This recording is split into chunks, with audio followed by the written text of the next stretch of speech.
आशिया खंडातील सर्वात जास्त लांबीची अशी ही व्हिएतनाम येथील गुहा असलेली दिसून येते। या गुहेमध्ये भूमिगत पाणी म्हणजेच चुनखडीच्या खडकाळ प्रदेशातून वाहणारी ही लुप्त झालेली नदी आहे। डिसेंबर महिन्यामध्ये या नदीमध्ये पाणी असतं। मोठ्या प्रमाणावर छतातून क्षार हे खाली आलेले दिसून येतात आणि हे क्षार खाली येत असताना त्याच्यापासून अनेक ठिकाणी झालरीसारखं दृश्य झालेलं आहे।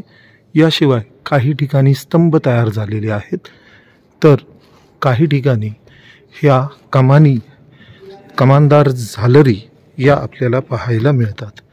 अशी ही पॅराडाईज केव्ह म्हणून ओळखली जाणारी आशिया खंडातील सर्वात जास्त लांबीची ही गुहा असलेली दिसून येते।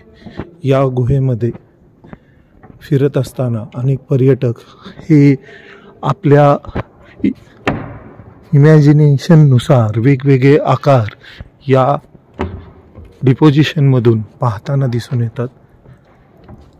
भारतामध्ये अशा प्रकारची लहान स्वरूपातील केव्ह देहरादून याच्याजवळ गुच्चूपानी या ठिकाणी आहे, मात्र हिचं जे भव्य दिव्य स्वरूप आहे हे जवळपास 9.5 किलोमीटर दूर अंतरापर्यंत आम्ही या ठिकाणी गेलो होतो।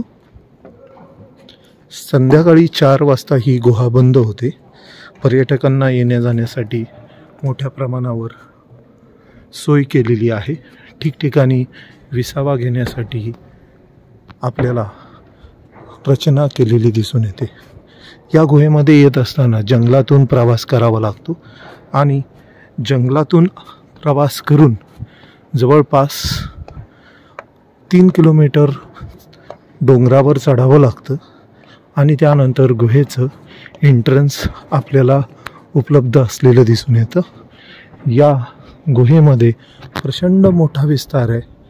एखादा ऑडिटोरियम किंवा एखादं क्रिकेटचं अर्ध ग्राउंड जेवढ्या आकाराचं असेल तेवढ्या आकाराचा या गुहेचा विस्तार असलेला दिसून येतो।